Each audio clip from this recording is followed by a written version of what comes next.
Candlesticks का क्या होता है, जैसे मान लीजिए कि आप का कोई ब्रेकआउट पॉइंट होता है, मान लीजिए कोई ब्रेकआउट पॉइंट होता है, तो आप क्या होता है, अब ऐसे कंडीशन से मान लीजिए कि ये ब्रेकआउट पॉइंट है और हम लोग यहाँ पे नॉर्मल डेली टाइम फ्रेम पे ट्रेड कर रहे हैं, या फिर मान लीजिए कि आवरली चार्ट पे ट्रेड कर रहे हैं। तो आवरली चार्ट पे मान लीजिए कि आप एंट्री ले रहे हैं, तो 1 घंटे के चार्ट पे यदि आप एंट्री ले रहे होते तो वहाँ पे क्या होता है, मोस्टली रिट्रेसमेंट का इस्तेमाल किया जाता है कि ये ब्रेकआउट्स होगा, रिट्रेसमेंट पे हम लोग करेंगे तो स्टॉप लॉस यहाँ लगाएंगे। तो ऐसे कंडीशन में क्या होता है, जैसे मान करके चलिए कि मैं थोड़ी देर के लिए दिखाता हूँ आपको, जैसे ही मार्केट रिट्रेसमेंट किया, जैसे मार्केट रिट्रेसमेंट किया, अभी क्या हुआ, यहाँ पे ब्रेकआउट होने को आया। अब मान लीजिए कि आपका स्टॉप लॉस यहाँ पे मान लीजिए कि 100 पॉइंट का यहाँ पे बन रहा था, मान लीजिए ऐसे हम लोग मान लेते कि 100 पॉइंट, या फिर मान लीजिए इसको रुपए में कर लेते हम लोग, ठीक है, मान लीजिए 1000 रुपए का आपका स्टॉप लॉस यहाँ पे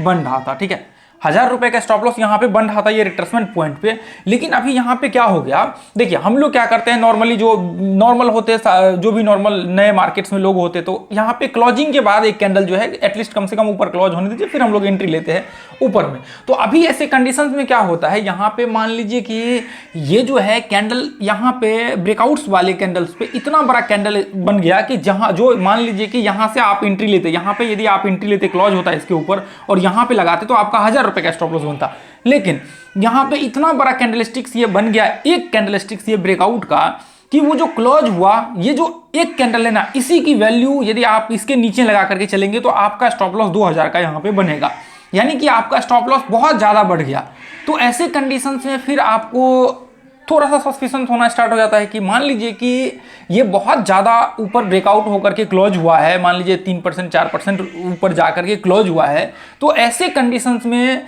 अब आप यदि स्टॉप लॉस यहाँ लगाते हैं तो हो सकता है कि मार्केट ऊपर जाए ही ना, बहुत ज़्यादा ऊपर ना जाए, यहाँ से 1000 रुपये और ऊपर जाए, 1000 रुपये तक का आपका टारगेट आए, उसके बाद फिर वापस मार्केट रिवर्स हो जाए। तो इस हिसाब से तो आपका 1000 रुपये का नुकसान हो गया। तो आपका यहाँ पे क्या किया जाता है दोस्तों, यहाँ पे ऐसे सिचुएशन में आपका कैंडलस्टिक्स का इस्तेमाल किया जाता है जहाँ पे बहुत तेज ब्रेकआउट हो गया और आप 1 घंटे के चार्ट में रिट्रेसमेंट यहाँ पे लगाने वाले थे, लेकिन ये ट्रेड आप करना चाहते हैं, ये ट्रेड बहुत इंपॉर्टेंट है। तो ऐसे कंडीशंस में आपको ये क्लोजिंग पे जब आप एंट्री लेते हैं यहाँ पे, तो आपका स्टॉप लॉस जो है, जस्ट जो ये कैंडल होते हैं आपके, जो बड़े कैंडल्स ब्रेकआउट हो जाते हैं, तो जस्ट उस कैंडल के नीचे स्टॉप लॉस लगाया जाता है। तो कंडीशंस जो ये होते हैं ना, ऐसे कंडीशंस में आपके कैंडलस्टिक्स मान लीजिए कि 1 घंटे के चार्ट में हम लोग इस्तेमाल करते हैं। अब देखिए इसका जो दूसरा फॉर्मेट्स होता है, अब यहां पे क्या होता है, अब दूसरा फॉर्मेट्स आपका ये होता है, जैसे देखिए मैं एक बार क्लियर करके दिखाता हूं। अब जैसे मान करके चलिए दूसरा जो फॉर्मेट्स होता है वो होता है डेली टाइम फ्रेम का। अब यहां पे आप सोच रहे हैं कि मैं डेली टाइम फ्रेम में एंट्री ले रहा हूं, मैं क्या कर रहा हूं, डेली टाइम फ्रेम में मैं यहां पे एंट्री ले रहा हूं। तो आप यदि डेली टाइम फ्रेम में यहां पे एंट्री ले रहे हैं तो इसका मतलब यह है कि आपका यहाँ पे टारगेट्स का व्यू है कि मेरा 1 सप्ताह का टारगेट का व्यू है, कि मतलब मेरा जो ट्रेड होगा वो 1 सप्ताह के भीतर भीतर ही क्लोज हो जाना चाहिए, वो बंद हो जाना चाहिए। मैं 1 सप्ताह से ज़्यादा इसको ट्रेड नहीं करना चाहता हूँ। तो ऐसे कंडीशंस में आपको देखना पड़ेगा कि देखिए जो मैं आपको बोल रहा हूँ ना, 1 सप्ताह का, आप अभी जाकर के अभी की जो टाइम में मान लीजिए कि अभी वॉलेटिलिटी तो आप कह सकते हैं कि 2-3 साल तक तो नॉर्मल 3 साल 4 साल तक तो वॉलेटिलिटी रहेगा, ये इसी के रेंज में वॉलेटिलिटी रहेगा। हो सकता है आगे चल करके जब लोग बढ़े मार्केट में तो वॉलेटिलिटी और ज़्यादा इंक्रीज हो जाए, तो हो सकता है कि जो ये रेंज है वो चेंज हो जाए आगे चल करके।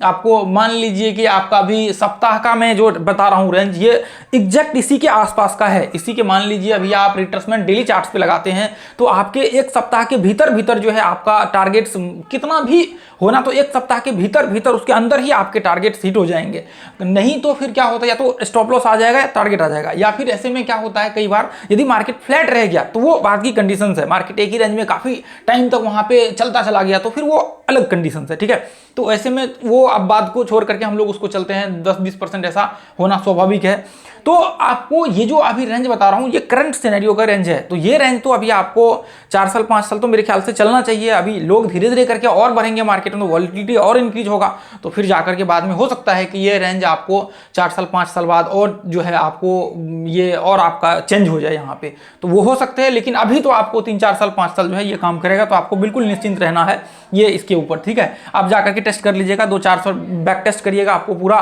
क्लियर जो है कॉन्सेप्ट समझ में आ जाएगा। तो अब मान लीजिए कि यहाँ पे आपका व्यू है कि वीकली चार्ट्स पे जो है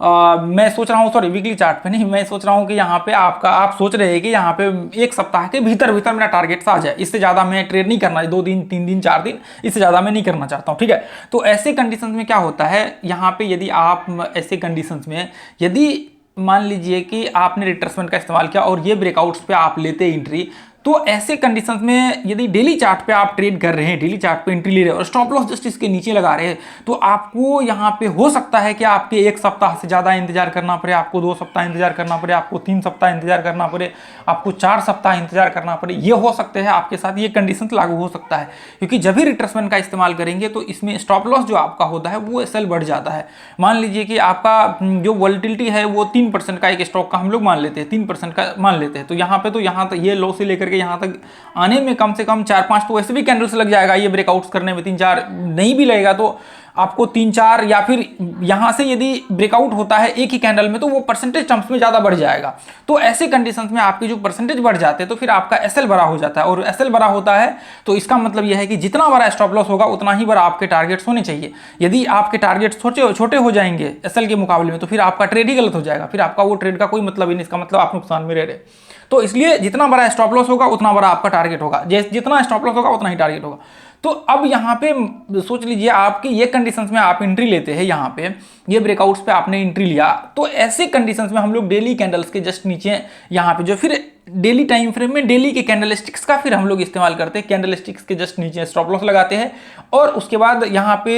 ये कैंडल्स के अब कई बार क्या होता है कि हम लोग एसएल भी ट्रेल करके निकलते हैं, यहाँ पे ये इसको उठा करके जब ये कैंडल यहाँ पे क्लोज हुआ तो इसके नीचे लगा दिया, उसके बाद फिर अगले दिन यदि ये कैंडल्स क्लोज हुआ तो इसके नीचे हमने लगा दिया स्टॉप लॉस, फिर अगले दिन जैसे जैसे बढ़ता गया मार्केट्स वैसे वैसे आगे बढ़ते गए, नहीं तो फिर अब 1:1 का आपका है तो यहाँ पे आप जो है 1:1 यहाँ पे लेकर के निकल रहे हैं। तो ये कंडीशन जो है आपके यहाँ पे लागू होते हैं, ठीक है। ये जो कंडीशंस मैंने अभी आप लोगों के साथ शेयर किए हैं ये सारे के सारे कंडीशंस लागू होते हैं। तो अब यहाँ पे देखिए आपको रिट्रेसमेंट का तो अभी एक बार हम लोग देख लेते हैं। तो स्टॉप लॉस में जब आप इस्तेमाल करेंगे तो ये चीज़ हमेशा याद रखिए कि आपका जब भी आप इस्तेमाल करेंगे तो आपको देख करके देखना पड़ेगा आपका टाइम पीरियड कितना है, डिफरेंट कितना है टाइम पीरियड्स की। मान लीजिए कि आपका 1 महीना का है, 2 महीने का है, 3 महीने का है कि आप 3 महीने तक होल्ड करना चाहते हैं और 3 महीने तक वहां पे मुझे इस हिसाब से चलना है आगे, तो टाइम फ्रेम आपका बढ़ता जाएगा और स्टॉप लॉस का रेंज जो है आपका बढ़ता जाएगा। तो जितना स्टॉप लॉस होगा, देखिए आप कहने के लिए 1:1, लेकिन इसमें क्या होता है आपका टारगेट जो है बड़े आते हैं, इसमें क्या होता है आपके टारगेट्स बड़े होते हैं। 1:1 कहने के लिए है, लेकिन 1.5 या फिर 1:2 तक जो है हम लोग यहाँ पे होल्ड कर सकते हैं, आपको कोई दिक्कत नहीं होगा। तो मैं अभी आपको दिखाता हूँ। अब देखिए रिट्रेसमेंट का हम लोग देख लेते हैं एक बार।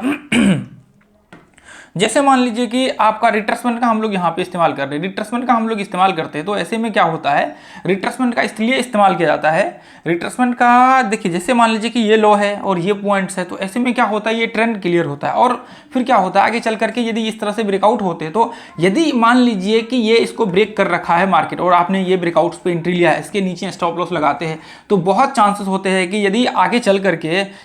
करके ये फॉल्स ब्रेकआउट होता है और वापस आपके स्टॉप लॉस हिट कर देते हैं, तो फिर क्या हो जाता है ये एक रेंज बनने की संभावना हो जाता है कि या तो ये सपोर्ट एंड रेजिस्टेंस यहाँ पे बन जाएगा, बहुत चांसेस हो जाएंगे कि ये आपका यहाँ पे रेंज बन जाता है। आप जाकर के सपोर्ट एंड रेजिस्टेंस वाला अपना जो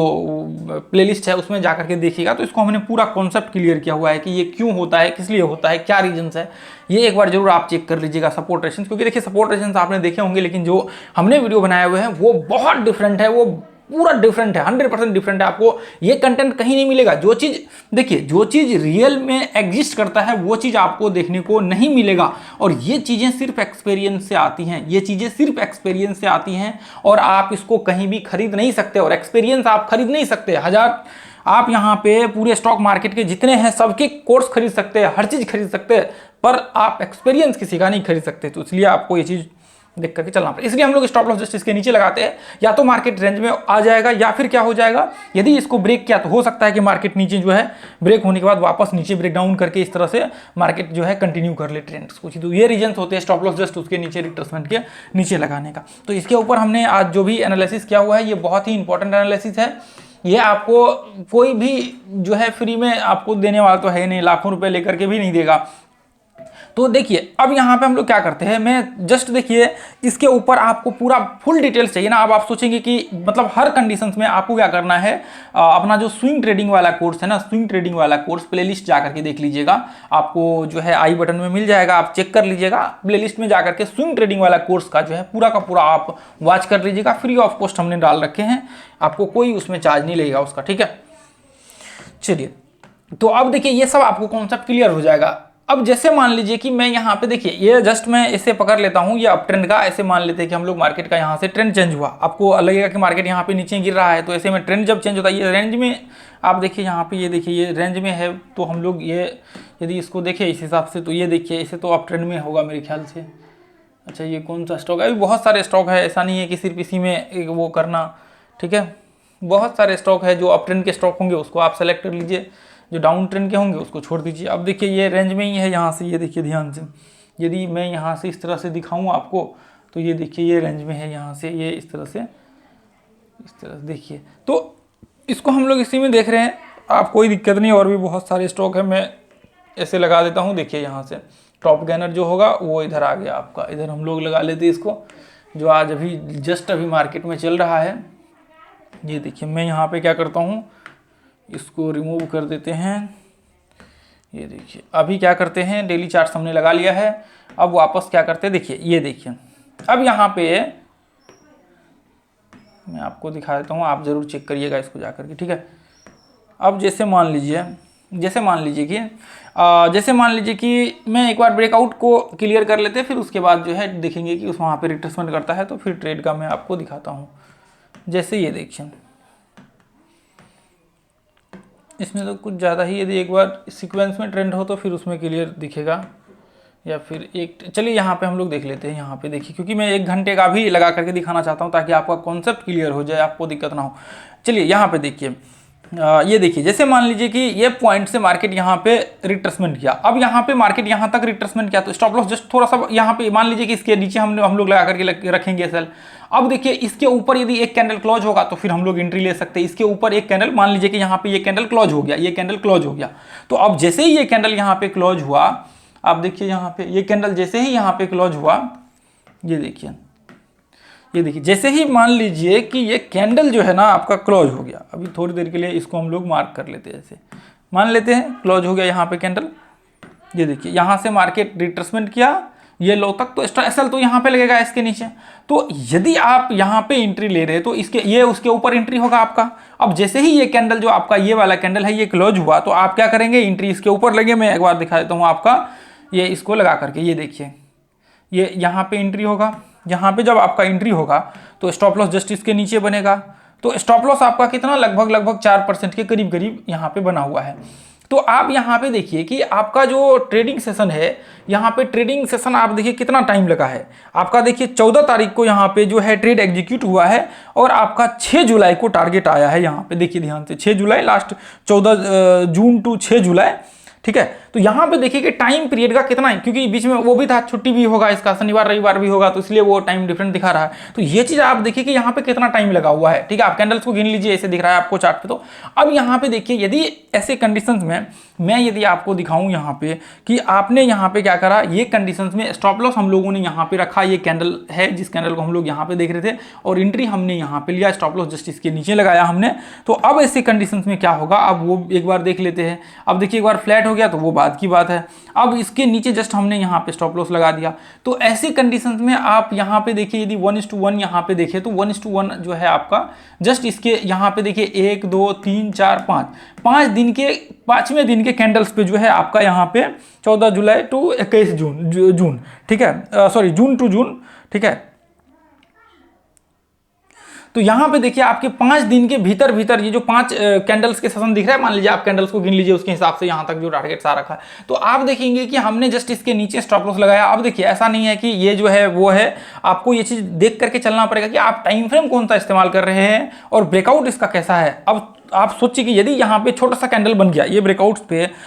तो हो गया, ये ब्रेकआउट तो हो गया, अब छोटा सा ये कैंडल बन गया, इतना इतना कैंडल बना के अगले का जो अगले कैंडल्स का पिन बनेगा तो ऐसा हिट कर देगा। तो ऐसे कंडीशन में फिर आपको ट्रेड ही नहीं करना होगा। यदि आप इस कैंडलस्टिक्स को इस्तेमाल कर रहे हैं तो फिर आपको चाहिए वहां पे बुलिश कैंडलस्टिक्स, ताकि वहां पे आपके स्टॉप लॉस के भी जगह बने। ऐसा नहीं कि आपका स्टॉप लॉस इतना छोटा सा है, आप सोच रहे अरे छोटा सा स्टॉप लॉस है, टारगेट भी छोटा सा बनेगा 1:1 का। तो फिर ऐसे कंडीशंस में आपको सोच करके चलना पड़ेगा, आपको फिर देख करके एनालिसिस करके चलना पड़ेगा, ठीक है।